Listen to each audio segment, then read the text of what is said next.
What's going on, people? Welcome to the match preview. Quick turnaround for Palace as we face Norwich in the Carabao Cup, the cup competition. Should we be taking it seriously? We'll be going into that as well as lineup, a bit of transfer talk as well. As always, make sure to get involved in the comment sections down below and hit the like button and subscribe if you do enjoy the content. I'm joined by Hambo, T, and Patrick here to discuss the very quick game. It's a quick turnaround, gents. From the West Ham game with two defeats now in the bank. Not great, not a great start. Start off with you, Hambo. How important is this game for Palace? Very. I mean, it's such a quick turnaround. I am not over losing to West Ham by any stretch of imagination. I'm angrier today than I was yesterday. Thinking about everything. But look, really good opportunity, isn't it? I mean, Norwich haven't started their season particularly well. One defeat, 2 draws, I think, in the league. And they just lost Jonathan Rowe to Marseille on loan. So he's one of their strongest players. So I think, it's a good time to play a team like that. I mean, you see them like a team like that sometimes as a bit of a banana skin if they're playing well, but they seem to be struggling for a bit of form at the start of the year. So you've got to think, we want to overpower them. We want to give some of the fringe players a bit of a go. But we've got to get a win on the board. Momentum is so important. We've started the season without it, and this is a great opportunity for us. Yeah, Patrick, you spoke about how important the cup competitions are. I've mentioned it a few times, especially under Vieira, where even though you love them to bits, but you were still angry and disappointed with like the Carabao Cup game against Newcastle, for example, where we could have took it a bit seriously. For you, I'm looking at our league form so far. Don't you think it's a good step? Of course, I know you would love a cup run, but don't you think this is a good step to actually build a bit of momentum? Because how I'm looking at the game is, we got Norwich. If we can beat Norwich and then end the window good, that momentum can carry on. That morale boost can carry on to the Chelsea game. I'm looking at the bigger picture because of the window closing on Friday with the Norwich game being on Tuesday. It's important to have a good cup run. But also, it's also important to have the squad believing again, because right now our heads seem a bit down. Yeah, there's no doubt about that. I think though the results have been poor, I don't think either performance has been poor. I think we've been unlucky and just not clinical enough in front of goal. Having said that, I'm all for taking this game 100% seriously against Norwich. I don't want to use the fringe players except the subs. I think we should go with the same lineup or close to the lineup that we've been using in our first 2 matches. A tweak I'd put Kamada back at the 10 and I'd put Decore in midfield. But I don't think the fringe players, if you're talking about, let's say, Jeffrey Schlupp or even a Hamada or Ward or Klein, I don't think they should play. Actually, one other change, I actually would change the goalkeeper too. I would definitely put Sam Johnson in goal. Again, not that Henderson's had poor games, but I just think that I want to see something different.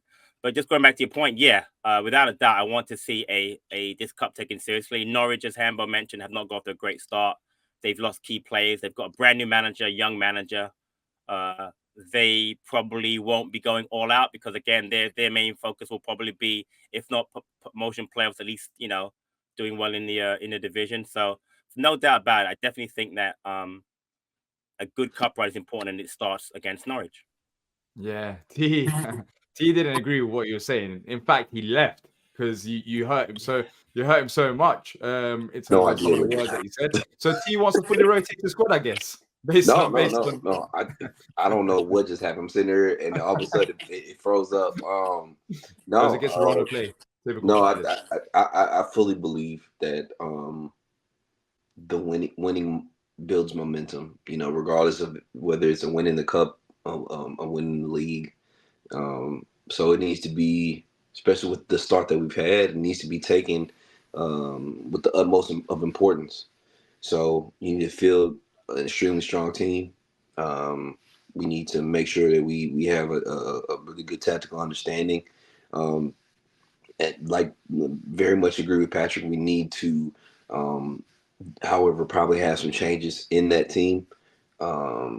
I would be fine with making that move for Kamada going to the 10 rather than the 8. And I'd be fine with the rotation at that goalkeeper as well. But the bottom line has to be that we take it seriously and we try to go out and get it done. I agree.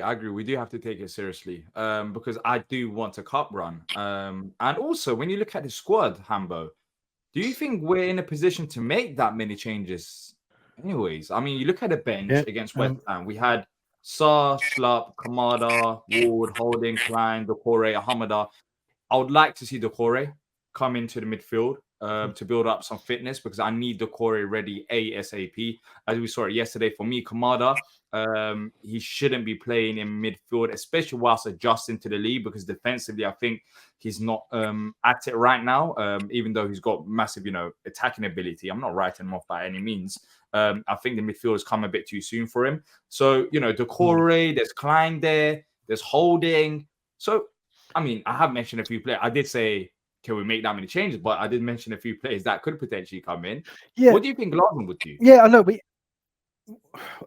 have to look at those fringe players, but you also have to consider, Mark Gay, Eze, Wharton, and Mateta. That spine I talked about for the last couple of weeks, needing to play themselves back into form and missing out on pre-season. So we've got to be very, very focused on what's best for us. You do want to give opportunities to players. I'm frankly, whether Jeff Schlupp starts or not, I'm not so much bothered about. But I think Sarr definitely, needs a look in, and you do want to get some minutes in the legs of, potentially the likes of Klein. I think Ward, and definitely agree with you on Chick Doucouré, and the forgotten man, Hamada as well. He's, we've got to do something with him. Otherwise, what's the point? He's 22 now. I think he's been with us a season and a half, two seasons. I forget, but he's been with us a long while, and he's never done anything. And we keep talking about, whenever we talk about who's going to play, no one ever mentions him, and frankly, with good reason, because he hasn't really. He had a long time under Hodgson where he didn't really have an opportunity. And I don't know if that lost momentum or he's just never really been able to get up to the pace and strength required of the Premier League. But there's a player in there somewhere. We didn't sign him for nothing, and he was decent in Germany. So I think it's an opportunity to try him and stop sticking him at right back or, out wide. Stick him in the centre of midfield. Give him a role either as the kind of the 8 in there, if you like, or try him as one of the number 10s if you really have to, but just give him a role in the middle somewhere. Yeah, that's what as I'll you be doing. mentioned, Hamada, who can get opportunities, and there's a few others. But for me, I would like us to go as strong as possible. Of course, there's going to be 1 or 2 rotations. For example, Sarr, I would like Sarr to start in this game to see what he can do. I thought he was very good coming off the bench. I won't be against dropping Edouard in this game, even though it's against Norwich, because, I mean, there's too big. Maybe I'm focused on him too much, and maybe he's becoming the scapegoat. But for me, he's made, I don't know, the Brentford game, he made a massive error by being offside. That is, for me, criminal, that offside decision, right? And then yesterday's game, I just don't think he was at it. And I don't understand why we would reward him with another start, even though it's against Norwich. So for me, Kamada does come in. Sarr probably, if Mateta wants to rest, can go up front. Hamada can play as a 10 as well. There's opportunities there. So yeah, you go strong. You aim to win this game. But I wanted to ask you lot. I know Patrick wants a good cup run, but Hambo and T, how important is the cup to you apart from this game? Would you be happy, let's say, with a 12th finish in the league if it meant that we went to the finals or the Carabao Cup or won it, which would be massive, of course. But what exactly, where's your head at with the cup competitions and your importance versus the league? I mean, I want to. Oh, go ahead, Hambo. I was literally saying, T, you go first. So, I want us to compete. I want us to really go for it. I mean, yeah. I mean, if you get a cup final in 12th place, I mean, I don't mind that trade off, because that cup final could end up meaning that we end up finding our way to Europe too if you win one match. So I think it's important for us, man. And it's a way for us to get some silverware that Crystal Palace has never had before. So apart from the stateside cup, but yeah. I mean, you know, And the Zenith data systems, everybody forgets it. ZDS Cup. Yeah, you're so Is young. it- Seriously, so It's young. so young. We beat Everton 4-1. You know, Yeah. they had Robert Warzicher on the day. Can you imagine it?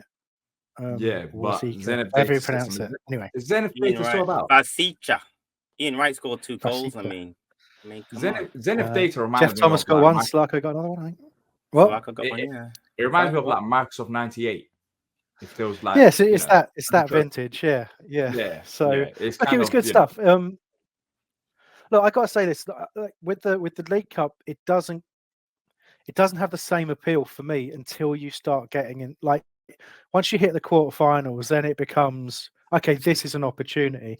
Up until that point, I see the League Cup as an opportunity for fringe players to get games and us to use it selfishly to build momentum in the squad or get minutes in legs. You know, there are players I'd like to see in the development squad get opportunity. You think about, I mean, last year Marsh was superb and got injured, but getting people like him and maybe I'm not sure. My brain's Derry. gone. Maybe even Jesse Derry, somebody like that. Yeah. Yeah, and of course Franco Ume as well. Who's been in and around the first team squad.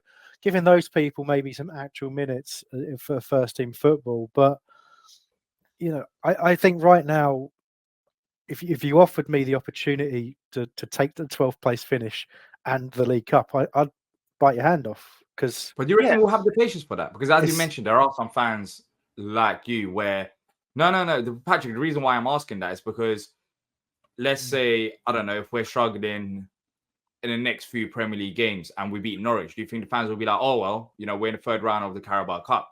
Like, do you think the fans I don't think the Carabao Cup is viewed that highly. No. It's not what you said though. You gave us an end of season scenario of 12th and League Cup final. There's not a Palace fan on this planet wouldn't take that. A chance to win a cup and be 12th. Because 12th is nowhere near relegation. No. The question really it flabbergasted me because I don't understand what you're saying. How could you not take as a Palace fan 12th and a League Cup final, possibly winning that cup? I don't understand the question. Anybody listening who said they wouldn't do that is not a Palace fan. They're just not. They can't be. We're Crystal Palace. Of course we take that. You see what it says at the bottom? I know, but in the short term, 1971. Let's say there were struggles along the way. Let's say there were struggles along the way. Then I mean, that is Crystal Palace. That's Crystal Palace. So that's just fine. Because remember that FA Cup run with Pardew. It was. I mean, the league form was absolutely dreadful. It was absolutely dreadful. But right. I guess what Hambo said that he wants to see fringe players. With me, I'll take it as seriously as possible. I wouldn't want to see fringe players really playing this game. I don't think we're in a position. Maybe if we won one of our 2 games, Hambo. Actually, let me ask you this question: if we won one of our 2 games, would you still like to see potentially fringe players? I still think the approach. I still think the approach should be the same, and I think that the real question in terms of how strong a team do you put out is how strong a team do you think you need to beat Norwich? You don't want to take stupid risks. You don't want to put out an entire reserve team, and just to give everybody minutes. And all that. I'm definitely not advocating that, and I would 100% agree with the kind of the line of questioning because we are going to need a strong team to beat them, and we are going to need to get more minutes and more opportunity of playing together for our our main players. We're talking about commodity. Look, we're doing that thing like everybody does. When you get new players in, you want them to hit the ground running, and you tell yourself in the run up to it, yeah, he'll probably need 3-4 weeks to settle in, get used to how we play, and then come the match, you're like, why is this guy so useless? Why can't Kamada? Why can't he do exactly what I want him to do? Exactly what Elise did. Your brain does this, but the reality is, I don't expect him to do anything like what he's capable of until he's had 5, maybe even 10 games at Premier League level, and that's the realism. But the realism doesn't come into play when you're watching a match, and it definitely doesn't come into play in the match reaction shows either, because you're fed up at that point if you haven't won the game. So I think your point is a good one, D, in the fact that there is a definite real consideration that has to go into how weak or how much weaker can we make this team and still kind of almost guarantee beating Norwich. And you can't guarantee anything. We could put a full could put the same team out that played against Brentford or West Ham, and we could still lose that game because football can be like that. Meltdown. Mm, I literally don't even want to think about a meltdown if we lost against Norwich. That's the most worrying thing about the whole situation. And that is why I can't do no penalty shootouts. I know, look, it's early in the season. We're still trying to figure out one or two things, but a lot of fans are frustrated. And I mean, there's only so much we could talk about the cup run and Norwich. Let's see how we do in the second round. But I think it's a good, point to touch on the transfers as well. Is this a chance for some of these players to prove themselves to Oliver Glasner, as well as to the board? Like, does this give us a bit more of an indication potentially if he does rotate the side of what do we need to do in the last few days? Do we take that position with this, Patrick, or Not for me, not at all. It's very clear from what Glasner said and what you kind of hear and read is that we're looking to add 2 or 3 players, and those players will be a left wing back, a centre half, obviously, and possibly a number 10, preferably for me, a left footy, but just a number 10. And I think if we get 2 of those 3, we'll be fine. I don't think Glasner wants to add any more than that. I don't think it would at all mean any one of the current squad leaves. As Hambo mentioned before, possibly Hamada might then leave because he might get kind of squeezed out, but I don't see how that would really affect him bringing in those 3 positions. But I don't see anybody doing anything on Tuesday that would change our looking at transfers, barring, like I said, a major injury to someone. Let's say, like I said, Mateta was injured, or God forbid, Gahey was injured. I just think those 3 positions are what we're going to be focusing on, and it's what we'll try and do. So I don't really see this being a chance for anybody, which is why, again, knowing Glasner, I know him in that short time that I've kind of seen him in, he's going to take this cup very seriously. There's no reason not to.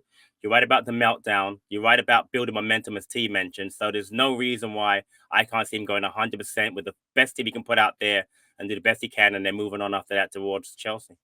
Yeah, and I don't think that the squad is far off reaching its potential. I was looking at the bench today, just to digest like who we've got there, what we need to do, and the conclusion that I came to is, well, when França is fit, then he takes in Jeffrey Schlupp's spot there. Hughes takes Ahmada's spot. Well, it's ideally Decore would eventually start, so Lerma and Hughes will be on the bench. Once we bring in a centre back, Riyad should replace Joe Ward, which adds strength to that bench. Add another 10, and that's pretty much it. And I'll be honest, once we reach that full squad, I would be so curious to see what happens with Edouard. So curious, because there's only 9 players that could be on the bench, and I was trying to work it out myself. And unless he drops maybe a defender such as like Klein, and he goes with Riyad and Holding, or Klein and Riyad, just 2 defenders rather than 3, someone's going to miss out on attack if we get another number 10. I'm just curious, T, what you made of, just in general, just the bench, even from yesterday and also going into this game, because I don't think we're far off, but we do need to strengthen. Yeah, I mean, the bench was definitely pretty weak in our last match. Though I think the subs could have been done a little bit differently. But I do agree with you that we're not far off. I don't think we're far off at all. And I think that's why there's just that unrelenting hope and optimism that we can get those couple few moves done in the window to add to what we have, because we stand to have a pretty solid bench if we do things the right way. So I mean, I would hope that that does happen, and then you do bring a good question of who then is the people or the person that we don't see end up on that bench because of a numbers game, because you didn't see Joe Ward on the bench against Brentford. You know what I mean? You also didn't see Hamada, I believe. Yeah. It was, comparatively to this last match where Hamada did make the bench. So, and I think that's more of a sign of the quality in the squad more than anything else, because what we're talking about right now is more of a rarity for our team, but for a lot of other teams, it's always a topic of discussion, just because you have more than a certain amount of guys that are good enough to make the bench. So choices have to be made. So Yeah. In terms of this game, Patrick, would you want to have any youth players potentially as an option, or would you just keep everyone as it is? So let's say, if I'll be shocked, but let's say if Eze ain't starting, he should be on the bench, or if Mateta ain't starting, he should be on the bench, or would you like to see a mix of experience / youth players No, for this game, I said we have to win this game. I'm not trying to be on the overly bench? dramatic. On the bench, you still wouldn't No, add there's one or two no. players on the bench. You just went through the fact that guys like Ward and Hammer have made the bench in the first couple of games that haven't. Why would you want to change it? No, I think the bench should be basically, if Hughes is not sick, you put him back on the Ume, for bench. example, as a left wing back option, he's been mentioned. Would you not include him on the bench ahead of someone like maybe Klein or Ward? I guess that's possible. The thing is, I've been kind of watching and paying attention to the 21 game. The first game was cancelled. They won this game like 7-2. And I think he played at left wing back. The game wasn't televised. So I'm not sure how much experience he's actually gained playing. Because I think they were trying to get him out on loan and put him back as like a number 10, which is what he's been playing most of his career. So I don't know. That kind of makes sense. But here's my thing, going back to your point about the bench. I think the bench worked itself out because of during the course of a season, you have injuries. Like, yes, who knew he was going to be ill? That kind of worked itself out. I'm not really worried about the bench having certain players not playing. But your point about youth players on the bench for this match, possibly Uma, but I'm just thinking again in my head we have to win this match. So Yeah, in the you taking it past, seriously, man. You're moving like the Champions League the final. old Patrick, the old Patrick is like, yeah, put kids on the bench, blah blah blah. But nah, we have to win this match. If we had gotten a point out of the first two matches, I'm more to experimenting. But I know Glasgow want to take the cup seriously. I just can't see if we put kids on the bench. I won't be bothered by it. Don't get me wrong. But as far as the starting lineup, I need to see a strong lineup we possibly have with minor tweaks in the line. Because again, we don't beat Norwich on Tuesday. Jeez Louise. I don't know what to say. I'll call it a day. That's what call it a day. If we lose against Norwich or Brentford and West Ham, and that's not a put down on Norwich, by the way. That's not a put down. I'm just saying for us. I'm not trying to put down. I don't think Norwich fans are listening. They probably aren't. But I'm not putting down Norwich. I'm just saying we don't beat Norwich on Tuesday. I'm talking about us, like from our perspective. Like the expectation is we have to win that game, and the fact that we haven't won the first 2 games, it adds even to that pressure. But as I've said, we spoke about the lineup, we spoke a bit about transfers. For me, you might start Doucouré if he's fit, because it was confusing him not coming off the bench. So, and by the way, my changes that I would make, I'm worried that he might start Klein ahead of Munoz. Hopefully, he doesn't do that. But my changes in a way still can improve the side, because I would still start over Edouard against Chelsea, or I'll start Doucouré over Lerma in midfield. So like I'm still going with a strong lineup. Like I'm not really changing much things. But let's talk about score prediction now. This should be interesting. I'm not going to predict the 2-1 because I think that score prediction is cursed. I've done that 2 weeks in a row and we've ended up losing both games. So I'm never predicting that. And someone's actually, funny enough, someone else I'm talking to, they did, I speak to them about Palace, etc. And they were like, well, you always predict the 2-1. That's why I knew that you was going to predict the 2-1 and you always end up losing. I was like, hold up, wait a minute. Let me change that about. So I'm going to go for a 3-0 Palace. Convincing win. Man, what's wrong with Patrick? That was all. I was going to say the same thing. I swear I was going to say the same thing. Oh, is it? Okay. I thought you said I'm being a bit too optimistic. No. I think we've created chances. This is a key part. We have created chances in the past 2 games. Even in the first half against West Ham, we created chances. We just couldn't finish them. In this game, I'm expecting us to find our shooting boots and finally get to score goals, because it's not like we haven't been in good opportunities. So 3-0 Palace. I think we'll create chances. I think it'll be a bit too much for Norwich, and we'll end the window strong as well, and then look forward to the Chelsea game with more optimism. But for you, Hambo? So like head says nervy 1-0 Palace, but I'm going to say this. If we start the game on the front foot and we score early, we'll do them 4 or 5. I know, I'm convinced of that.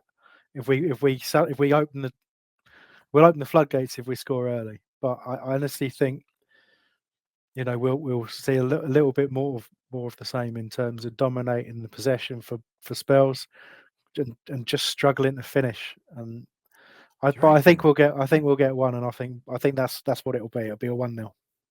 1-0. Look, we'll take the win. We'll take the clean sheet as well. At this point, you, Patrick, you was going to say 3-0. Sorry about that, but that's life. That's all right.